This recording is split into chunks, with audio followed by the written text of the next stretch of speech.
what do we do? Stand up, fight back! I said when immigrants are under attack, what do we do? Let's be clear. This has nothing to do with combating anti-Semitism. Anti-Semitism is a real problem. It's a problem at Harvard. It's a problem in our country. But these policies will do nothing to combat this age-old hatred. There's nowhere I'd rather be right now than seeing all these international students and their supporters. We need you here. We will not stand for this. Not the Harvard community and not the Jewish community. Let me tell you, I know that you are all up for this fight. I know this because I know you. I've worked here for 15 years. It's not a fight between Democrats and Republicans. This is a fight for democracy. And look, I know it may surprise you because he seems so obsessed with us, but Donald Trump doesn't actually care about Harvard. He wants to take Harvard down because universities stand for free ideas and for free speech.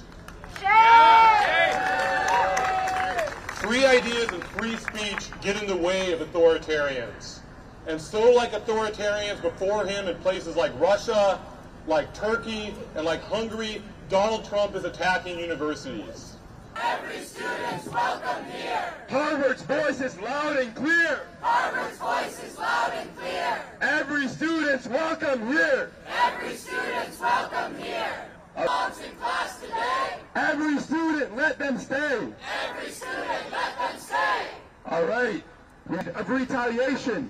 Afraid of deportation. Obviously, 3 domestic students will stand in their place and understand why it is so important to stand united and to stand organized against the Trump administration today.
I would say that we as international students in Harvard, in the U.S., we are not enemies of the U.S. We don't hate the U.S. If we are here, it's because we admire this country, and we admire actually the academic and the liberty and the freedoms that this country has.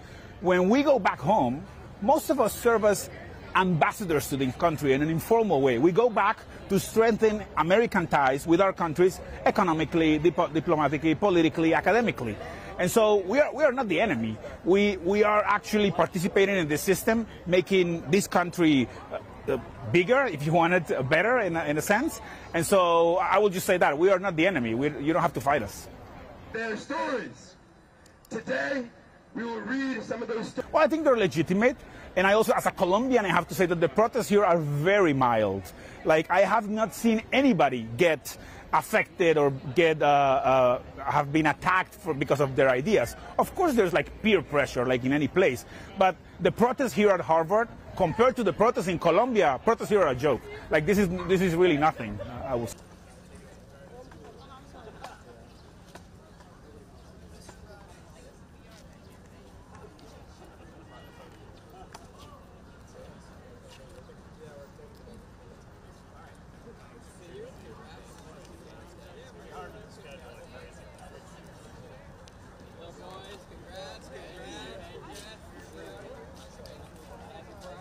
I think that Trump's attacks on higher education stop because if we show enough resistance, then he is going to fold. That's how Trump works.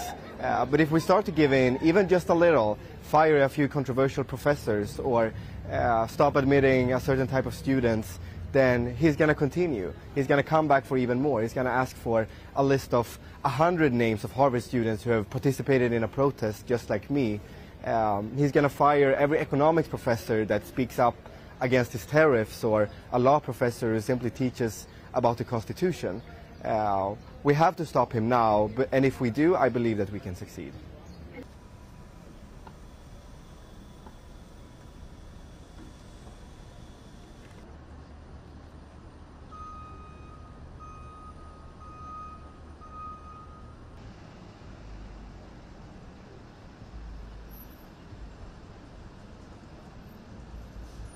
At the core of the United States, we're a country founded on immigrants, and we're a country, one of our core values is being welcoming to immigrants from all across America, all across the world into American shores.